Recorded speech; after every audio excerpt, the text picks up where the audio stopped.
حمید. در سوره انفال الله تبارک و تعالی میگه که در نظر شما کفار کم وانمود میکرد و در نظر کفار شما را کم وانمود میکرد. در بین این دو آیت تضاد وجود نداره. چرا؟ در اولی مرحله که جنگ نو در میگرفت اینمی قسم بود. در نظر مسلمان ها کفار الله کم وانمود کرده بود و در نظر کفار مسلمان ها را کم وانمود کرده بود. حتی یک صحابی میفرمه که من سوال کردم که چقدر باشه همین جماعت کافرها؟ 70 نفر باشه؟ گفت صحابی گفت نه 100 نفر باشه. حالا که 1000 نفر.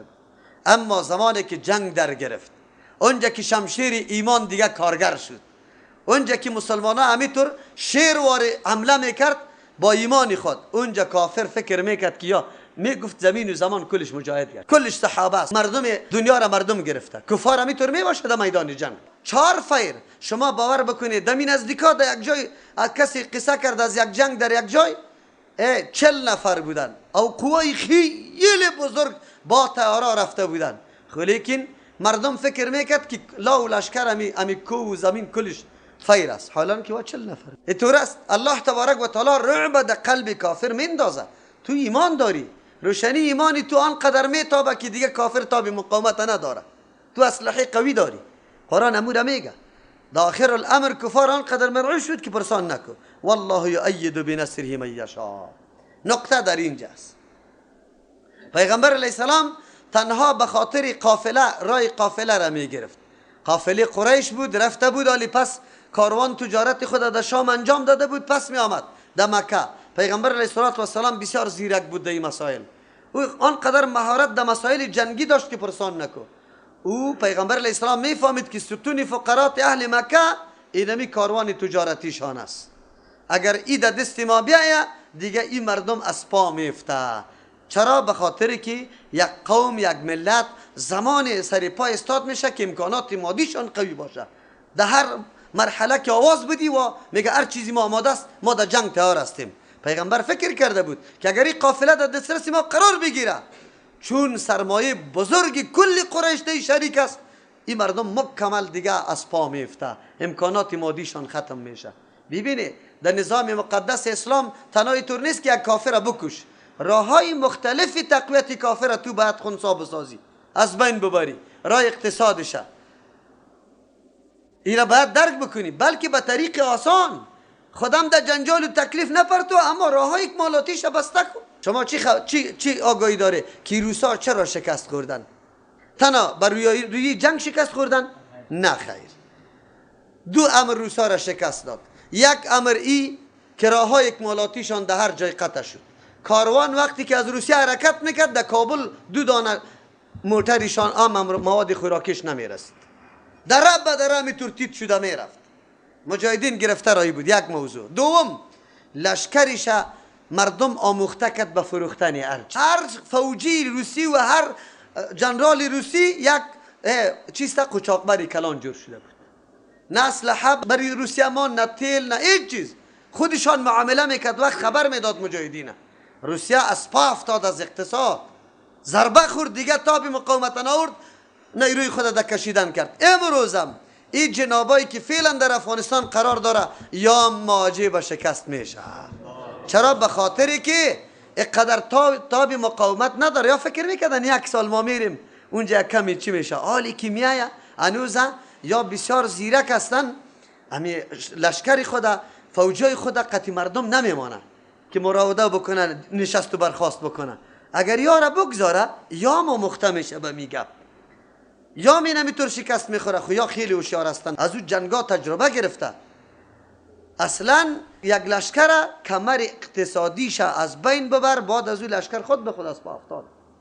پیغمبر علیه السلام آمد قطعی نفرات در حالی که اسلحه زیاده نگرفت. چرا؟ یک قافله تجارتی بود دمیروش میگرفت. اما قافله آگاهی پیدا کرد که پیغمبر دمیرا را گرفته، در رأسش ابو سفیان بود، او را تغییر داد از راه دیگه.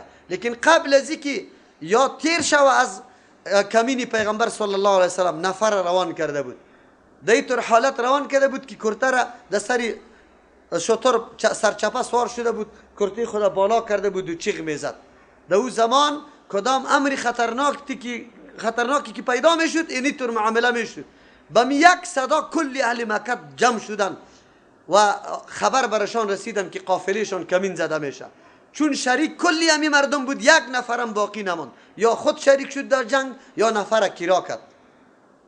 از او خاطر ابو جهل با جوش و خروش آمده بود، اسلحه قوی و خیلی شطرای خیلی زیاد و حتی زنای آوازخانه که یار غیرت بده و برای از یا شعرهای ننگی بگویه و غیرتی بگویه، او را هم قطعی خود آورده بود.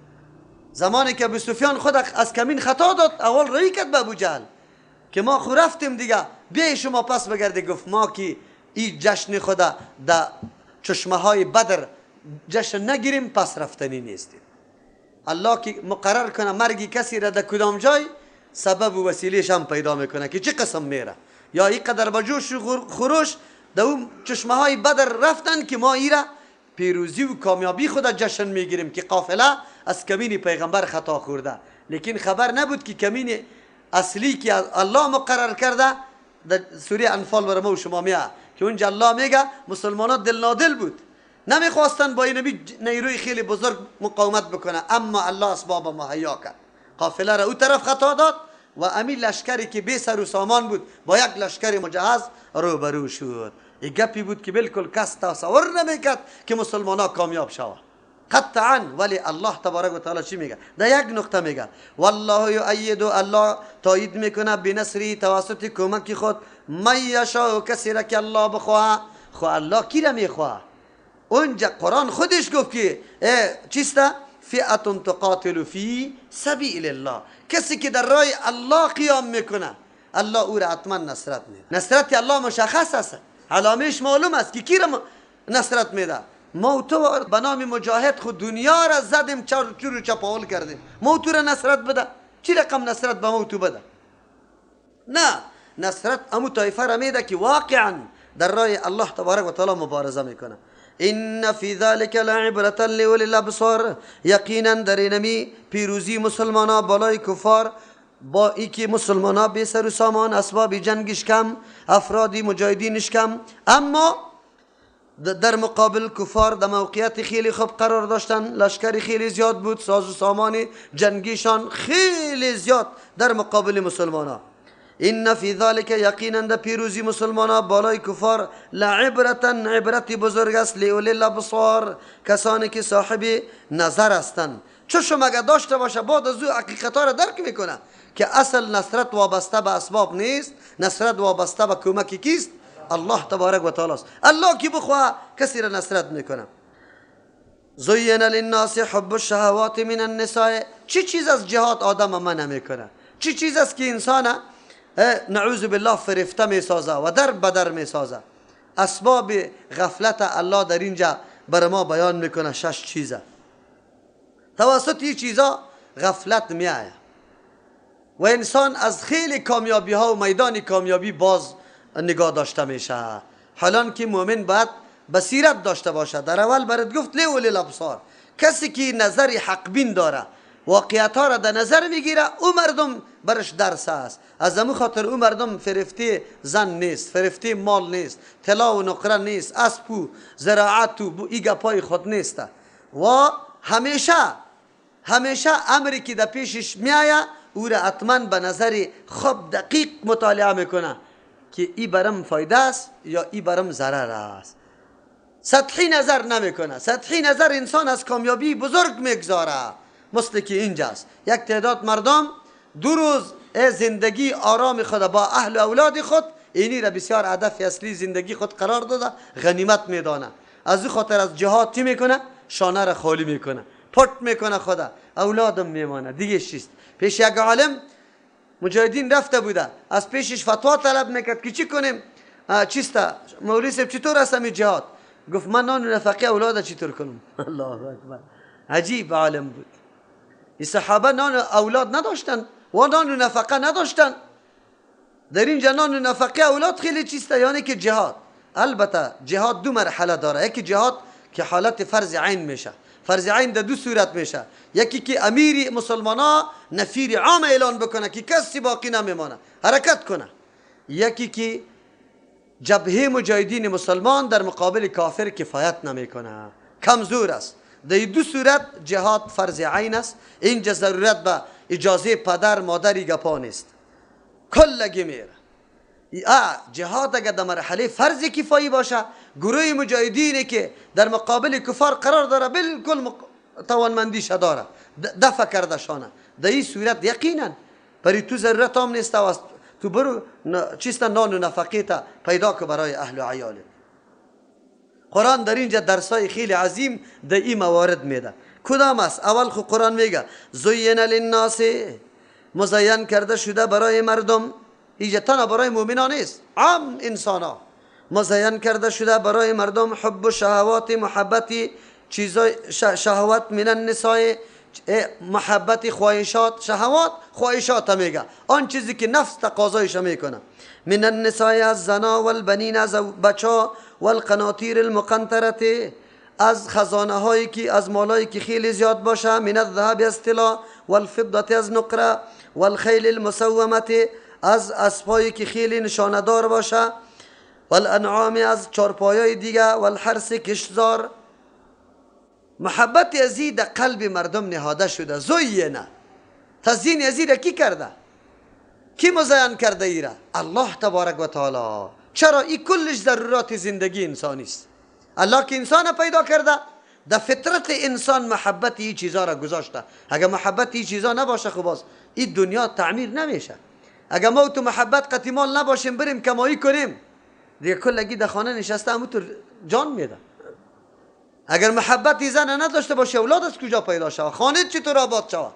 اگر محبت اولاد نداشته باشی روز تا بیگار تو عرق ریزی نمیکنی. چرا؟ یک زن یک نفر هستی کمکی کار میکنی پس میگه کفایت میکنه. الله تبارک و تعالی برای تعمیر دنیا اسباب دنیا را پیدا کرده. این کلش اسباب دنیاست و محبت از یار الله در قلب ما گذاشته. خیر چرا الله تبارک و تعالی بدی از را بیان میکنه؟ بدی از از دو وجه بیان میکنه. بقای تمدن انسانی توسط این چیزاست. این چرا بد باشه؟ چیزی را که الله پیدا میکنه در فطرت انسان بد نیست. بد به این خاطر است از دو وجه. یک وجه است که بسا اوقات محبتی اشیا انسان از او وظیفه و مکلفیت خیلی مهم باز میداره، مثل جهاد واره، مثل نماز واره، مثل روزه واره. یک امر و فرمان الله به خاطر این چیزا متروک میشه. اینجا این کار مذموم است. چرا؟ اینجا هدف ای را قرار دادی. دوم نکته است که بله الله خدا ده به این خاطر که ای را اسباب جور کو برای پیشرفت خود، نه ای که اصل هدف زندگیت امی چیزاست. اصل هدف زندگیت است که ای را در راههای درست استفاده و استعمال کو. راهی را که الله برات مشروع ساخته از امور حرکت بکو. لیکن تو میگیری نعوذ بالله راههای غیر مشروع را پیدا کرده رایستی در استعمال استفاده از این اینجاست و ای را اصل مقصد خود جور کرده. این مذموم است. دنیا را اصل مقصد جور کردن این نادرست و غلط است. چرا؟ دنیا را اصل مقصد جور کردی باز غرق میشی. تشبیه اینمی مال و متاع دنیا را یک شاعر به چی داده؟ به آب داده که کشتی توسط از او در حرکت میشه. آب نگذار که داخل کشتی بره. وجودی تو کشتی است، تو سرش سیر کرده رایستی. آب برای تو محل سفر کردن است. هر طرف میری. مال و متاع دنیا اسباب سفری توست. تو از پیش استفاده کرده بیری، البته مطابق ضرورت، مثل که مسافر مطابق ضرورت میبره، زاید نمیبره خطی خود. باری خود گیرنگ نمیکنه که امی قدر میگیره که در یک ولایت برسه. باری گیرنگ قی خود نمیبره. اما داخل کشتی آب نمیگذاری. چرا؟ که باز کشتی غرق میشه. مال برای تو ذریعه حفاظت است. در قلبت ننداز. محبتت قطع مال زیاد نشوه که باز تو را غرق بسازه. آب در کشتی بگوی هلاک کشتی است. اگر در کشتی آب داخل شد باز هلاک کشتی. در اینجا اول محبت زنا را الله ذکر میکنه. چرا؟ اولین محبتی که انسان داره و الله نهفته در وجود انسان او محبت با زناست. بلکه این از جمله نشانه های قدرت خود الله قرار داره. و من آیاته ان خلق لكم من انفسكم ازواجا لتسكنوا الیها وجعل بینکم موده و رحمه. کمال محبت الله در بین دو زن و شوهر پیدا کرده و این را ذریعه سکون و آرامش قرار داده. برای کدام مقصد و غرض که الله پیدا کرده، اگر او غرض و مقصد حاصل نشوه رای غلط در پیش گرفته شود، ای باز یقینا که خساره و فساد خیلی بزرگ است. قرآن کریم میگه از جمله خواهشات انسانی اول خواهشش زن است. طب جدید میره ثابت میکنه در بین غرایزی که در وجود انسان است بزرگترین غریزه و غالبترین غریزه شهوت است.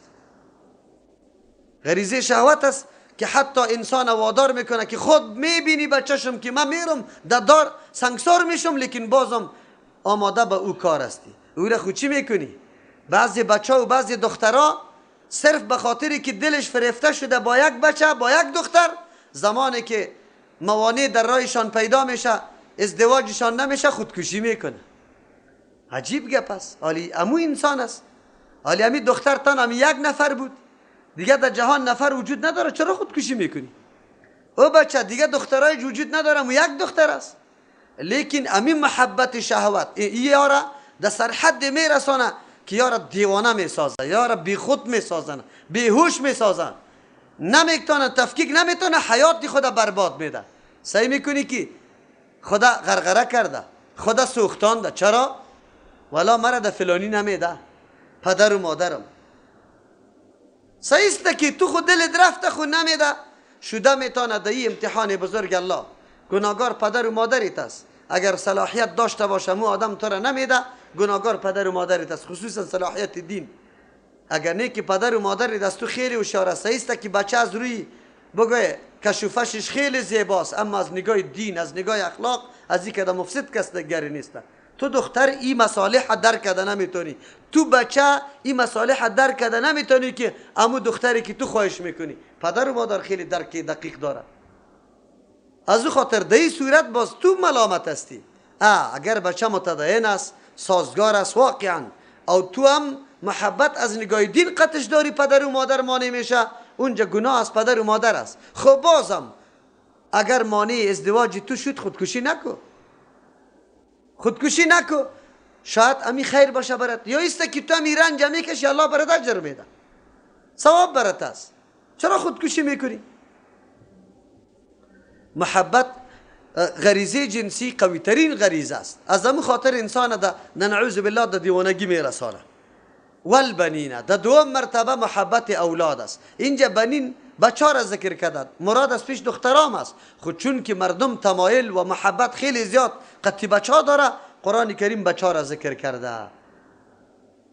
ای محبت بچه ها در ذهن برای مردم مزین شده. والقناطیر المقنطره، قناطیر چیزی استوار مستحکم میگه، بعد از او اطلاقش بالای خزانه های خیلی زیاد میشه.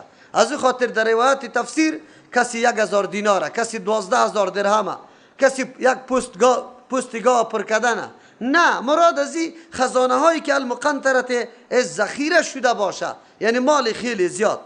انسان تمایل داره که مال زیاد کنه. شما میبینید شرکت هاست، فابریکا هاست، حتی اینطور معواید به بعضی مردم ها میایه که نمیتونه دمو روز شماری فایده خدا گرفته نمیتونه، اما باز میبینی که تلاشش قدر زیاد است. یک مرد غریبی دیگه که در اینجا قطعی در رقابت ازی قرار داره، امورم نمیگذاره، تیلا انحصار به خود میکنه که ما وارد کنم، آردا انحصار به خود میکنه که ما وارد کنم. ای نمیگه که باش یک 20 نفری غریبی دیگه تجاری یک کمی که در مرتبه پایین قرار داره یا کفاف روزی شوه، نه، بازم ما نیسته. چرا؟ محبتی از در قلب انسان است. من الذهب والفضه، از طلا و نقره، والخیل المسومه، و دیگه اسبایی که نشانه دار است، یا اسبایی که واقعا پسندیده است. اینجا مراد اسبای است.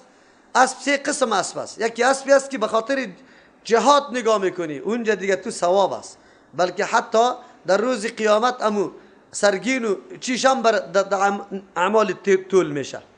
یکی اسبی است که برای نسلگیری تربیه میکنی، اینجا ای برای تو کفاره ستر است، گناه تا میپوشانه. یکی اسبی است که برای تکبر و فخر نعوذ بالله نگاه میکنی یا علیه مسلمان ها استعمال میکنی، این دیگه گناه بزرگ است برات. حالی هم اکثر اسبا مثل که در وطن ما نگاه میشه، به خاطر جهاد نیست، به خاطر بزکشی است، به خاطر افتخارات است که اونجا در بزکشی بزا ببره.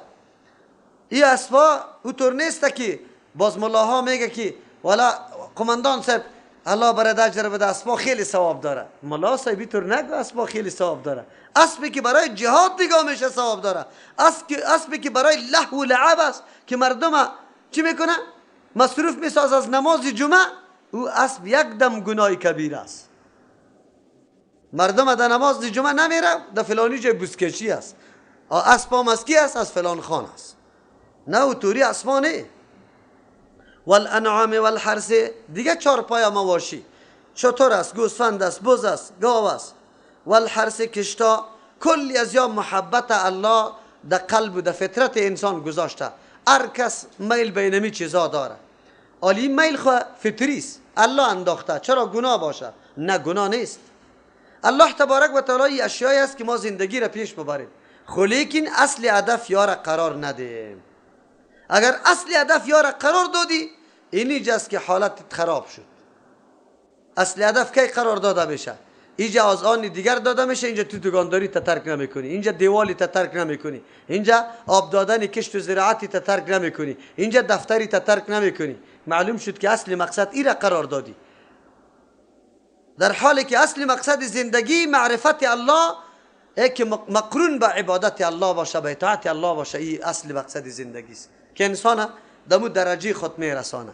از او خاطر الله تبارک و تعالی میگه که اینی چیزا را خبری تو دادم، خیر اصل مقصد جور نکن. یک. دوم، امی چیزا گاهی وقت سبب افتخار، سبب تکبر و گاهی وقت سبب غفلت برای انسان جور میشه. سبب تکبر جور میشه، اینا ما و شما میبینیم. بسیار مردما وقتی که چیستا اینی طور مال و متاع و ایگپا برش آمده، باز دیگه این قدر مغرور شده که هیچ پرسان نکن.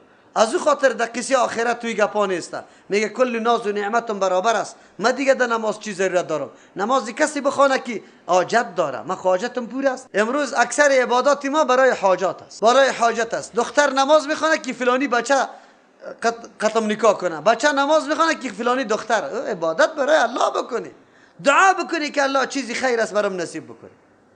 نماز به خاطر چی خوانده میشه؟ که من در وظیفه شامل شوم در فلان جای. برادر، تو عبادت الله را بکو، باز دعا بکو که الله وظیفه حلال برام نصیب بکو، پیدا بکو. این دعا را بکو، اما عبادت برای الله تبارک و تعالی میشه. اما امروز هم عبادت هم پیوسته به چی شده؟ برای غرض شده. از او خاطر کسایی که طور حالتش باشه، باز میگه من ضرورت ندارم، عبادت الله را نمیکنه. این سبب غفلت انسان میشه، تکبر میشه. او از امور شاقه اسلام بعضی وقت انسان غافل میسازه. امور شاقه انسان کدام؟ در جهاد رفته است، در جهاد نمیره. چرا؟ والا نه توی کدیم، من که برم جهاد شهید شوم، زن باقی میمانه، یک اولادا میمانه. من که جهاد برم، این اولادکار سعی کو ای ریزگک ایره کی بوسه کنه، باز اینطور میگه دیگه. من که جهاد برم، خوی تجارتم این معاملیم قطی فلان نه، این تا آلمان بند است، ایره کی جمع کنه؟ قناطیر مقنطره است دیگه. من که جهاد برم، یه اسبای میجه همینطور میمانه. این دیقانا بازی را کالا نمیتانه، این مواشی را کالا نمیتانه دیقانا. این کشتا تو باش که همین زراعتا برسه، همین میوه را بیچینم باز بعد از او الله تبارک و تعالی میگه نه، این اسباب و متاع دنیاست. انسان برای استفاده تو داده، تو باید در جای درست از کار بگیری و استفاده بکنی. درسی که درس دین است، شیرین و دلنشین.